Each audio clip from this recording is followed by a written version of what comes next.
Os dois procuradores do Ministério Público Federal que pediram a cassação da concessão da Rádio Jovem Pan têm histórico de ações em prol da esquerda. A apuração de Oeste mostra que no ano passado, o procurador Yuri Correia da Luz e a procuradora Ana Letícia Abse assinaram a auto-intitulada Carta pela Democracia que criticava Jair Bolsonaro. Em sintonia com pautas esquerdistas, Yuri assinou em maio deste ano o requerimento em que o MPF notificou as empresas Google e Meta por conta das críticas feitas pelas Big Techs ao projeto que pretende regular a internet no Brasil. Já a procuradora Ana Letícia pediu em 2018 o arquivamento da denúncia de pornografia infantil no caso em que uma criança interagiu com um homem nu em uma apresentação no Museu de Arte Moderna de São Paulo. Na época, a procuradora entendeu que a nudez não aconteceu em contexto erótico e sem fins libidinosos.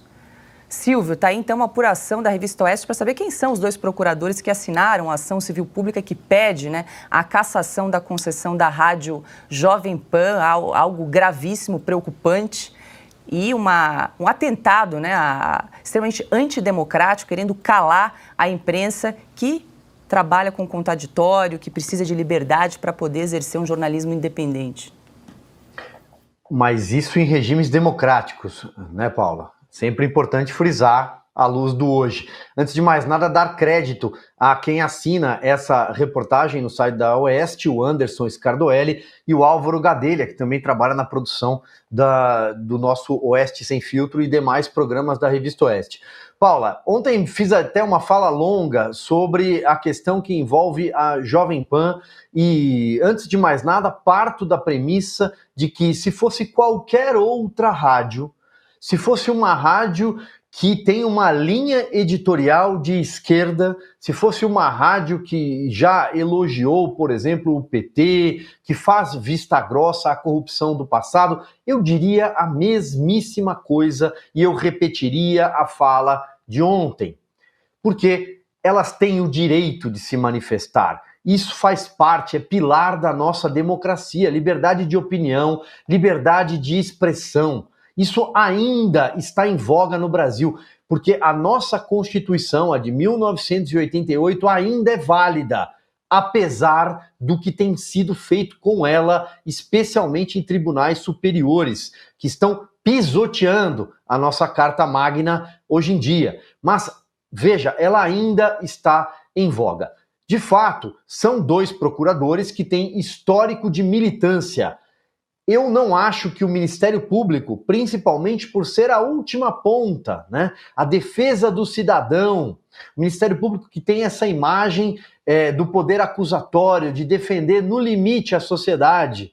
Eu não acho que o Ministério Público é lugar para militância política, para dedicar tanto tempo em cima de uma ação contra uma rádio que tem enorme capilaridade no Brasil e que não tinha um alinhamento com o governo que está aí. Então, é tudo muito simples, está tudo muito claro, está tudo muito límpido e, para não me alongar, repetirei o que disse ontem. Se essa ação prosperar, o Brasil terá de admitir oficialmente, não sei de que forma, não sei como o Congresso vai lidar com isso, que nós não estamos mais num regime democrático, porque este documento aí de 250 páginas dos procuradores poderia ser perfeitamente assinado pelo ditador Nicolás Maduro, pelo ditador chinês, por Cuba ou outro regime totalitário. É disso que se trata. Ana, então tá aí a apuração da Revista Oeste mostrando que os dois procuradores que assinaram essa ação civil pública pedindo a cassação da rádio Jovem Pan têm histórico aí de militância política.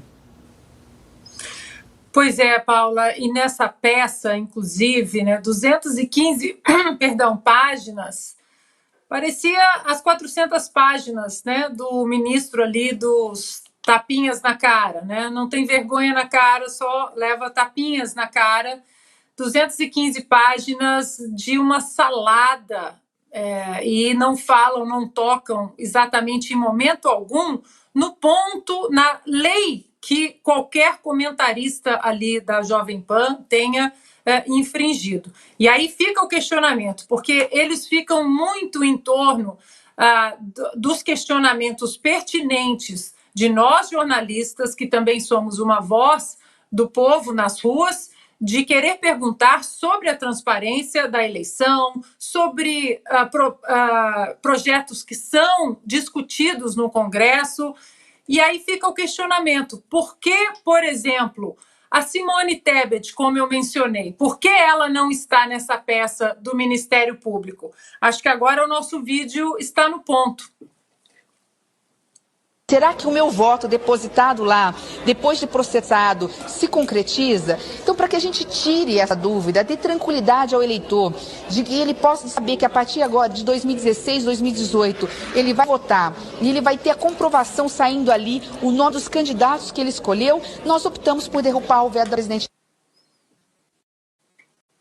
Se o meu voto se concretiza, como o eleitor vai saber se o que ele votou na urna eletrônica é o que foi, o que caiu ali no software?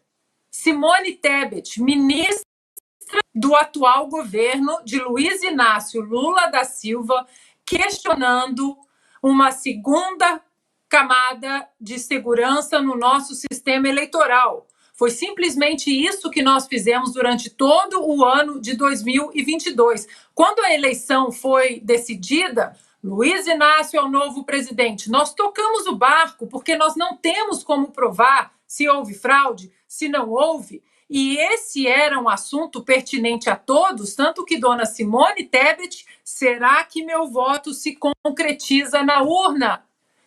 Senhor Carlos Lupe, você vê aquele papelzinho saindo como no cartão de crédito. E esses dois políticos não deveriam, então, estar nessa peça do Ministério Público, dos procuradores, dessa peça de 215 páginas, uma peça puramente política, uma peça contra uma emissora que simplesmente abriu as suas portas para todos os lados, para que todos os lados falassem, direita, esquerda, centro, contraditório, todos tinham voz na Jovem Pan, o que nós não víamos em outros canais de televisão, fechados ou abertos, um lado só falando o tempo todo a demonização do governo do presidente Jair Bolsonaro, a desumanização do presidente Jair Bolsonaro, o novo Hitler, né? Foi um governo com defeitos? Foi um governo com defeitos, mas tinha uma agenda virtuosa. E isso não foi colocado na peça desses procuradores ativistas. Fica aqui a pergunta, se eles colocarão dona Simone Tebet e Carlos Lupe nessa peça por questionarem de maneira adequada a segurança e a transparência das nossas urnas. Fabi, antes do seu comentário, eu quero só fazer justiça aqui ontem, porque nós comentamos aqui no Oeste Sem Filtro a respeito dessa situação da Jovem Pan, que as associações, entidades não haviam comentado, haviam silenciado em relação a isso. E hoje a Associação Brasileira de Emissoras, aliás, ontem à noite, a Associação Brasileira de Emissoras de Rádio e Televisão, a ABERT, classificou de muito preocupante a ação do Ministério Público Federal, que pediu a cassação de 3 concessões da Jovem Pan. A empresa é acusada de espalhar desinformação e fake news. Abre aspas, a liberdade de programação das emissoras é fundamental para o livre exercício do jornalismo e para a existência do pluralismo de opinião, que devem ser sempre preservados. A ABERT estará vigilante na defesa da liberdade de expressão e de imprensa e acompanhará os desdobramentos da ação, fecha aspas. Lembrando que a ABERT representa aí mais de 3 mil companhias privadas de rádio e televisão. Fabi, eu queria te perguntar, como é que você acha que essa ação civil pública tem chance de prosperar, uma ação como essas, Fabi? Bom, olhando pelo lado jurídico, técnico da coisa, eu diria que não tem, né? Papel do Ministério Público fazer o que está fazendo, juridicamente, a gente pode até considerar que sim, mas não da forma que foi feita. Então, existe essa denúncia vai ser encaminhada. Isso está ainda dentro do processo democrático de direito, aí a gente vê quando é diferente, quando existe esse exercício, que a Jovem Pan deve propor uma defesa e vai nesse sentido aí, tanto de liberdade de imprensa, tanto quanto do enviesamento, sim, né, do Ministério Público de uma forma geral. Gente, eu que lido com a Justiça há mais de 20 anos, para mim é novidade alguma Ministério Público, principalmente de São Paulo, ter viés, sim, né? E eu li tudo, eu realmente considerei muito absurda algumas declarações, né, da petição promovida aí pelo Ministério Público. Os dois procuradores, se a gente for puxar, a gente vai achar muita coisa, porque esse pessoal está sendo feito naquelas escolas, naquelas universidades com viés político claríssimo. Então, quando a gente... Olha só o que está ocorrendo. A gente pega a fala, então, abre aspas aqui para o Benedito Gonçalves, que classificou todas as atitudes das redes sociais do presidente Bolsonaro como, abre aspas, paranoia coletiva, fecha aspas, e você pega toda essa dissertação desses dois procuradores, você vê, sim, aí um abuso de poder, isso está na lei, o que eu estou dizendo, desses entes que deveriam estar protegendo, tutelando tanto a Constituição Federal, quanto o direito individual do cidadão, quanto mais ainda a liberdade de imprensa. E o que eles estão fazendo? Eles estão se unindo numa tese que inexiste juridicamente, para colar a narrativa de que algo muito grave desandou no processo eleitoral. Isso porque o candidato deles foi eleito. Vocês imaginem só se o resultado das urnas tivesse sido outro. O que estão dizendo para nós? Não ousem querer divergir de nós, tanto na opinião política sobre alguma coisa.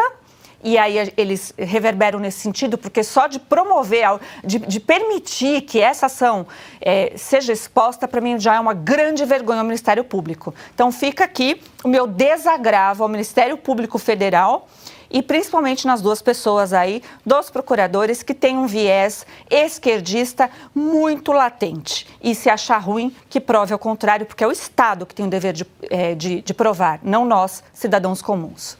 Cris, só para reforçar nessa peça produzida pelos dois procuradores, eles pedem a condenação da Rádio Jovem Pan em danos morais coletivos, em quase cerca de 14 milhões de reais, e ainda pedem que a Jovem Pan veicule, no mínimo 15 vezes por dia, conteúdos específicos produzidos pela União, em períodos das 6 da manhã às 9 da noite, durante 4 meses, a título de direito de resposta à coletividade, de modo a, abre aspas, neutralizar e contrabalancear os efeitos causados pelos abusos expostos na presente ação. Cris.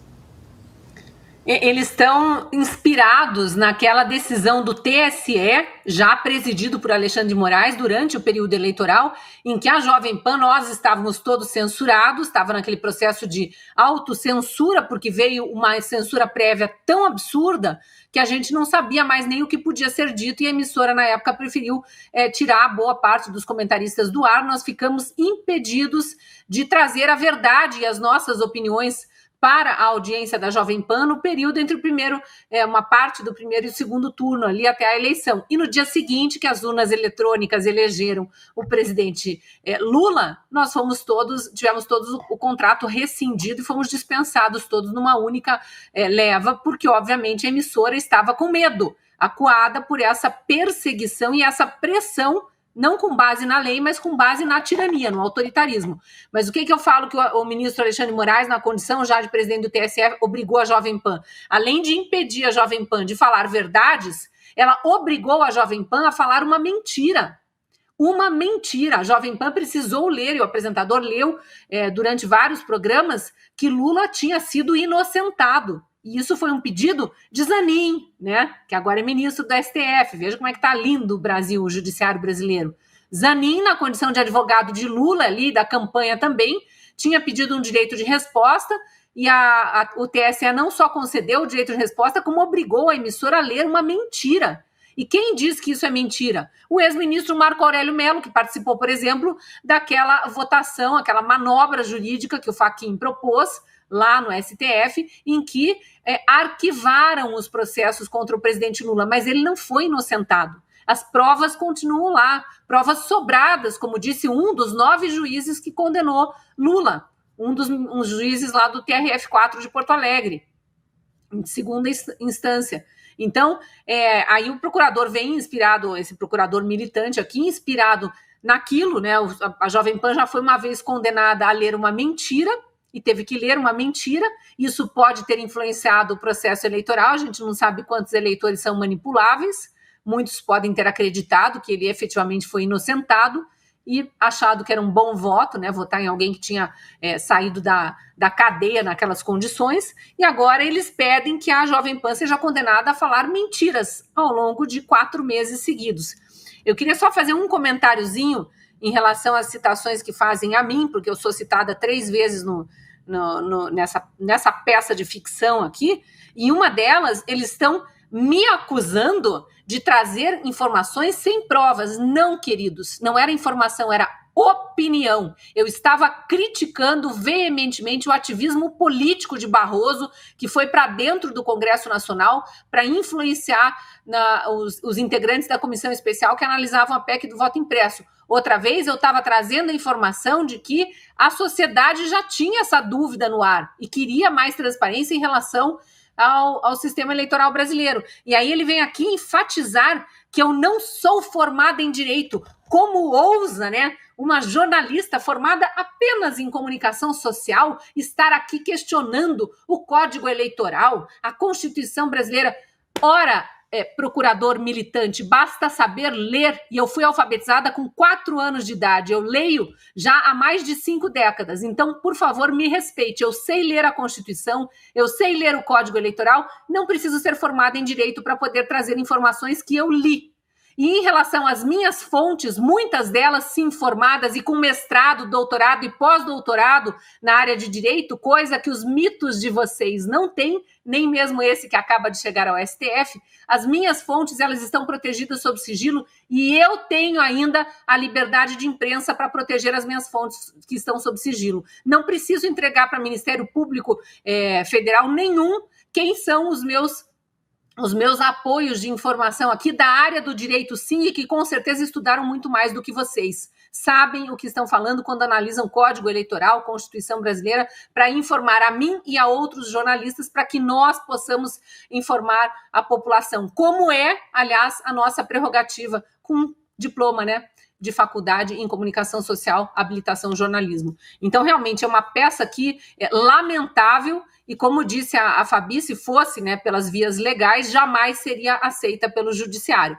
Como está tudo virado do avesso, né, talvez o fato deles terem assinado cartinha pela democracia faça os juízes lá das Cortes Superiores acharem que só isso já vale aceitar a denúncia.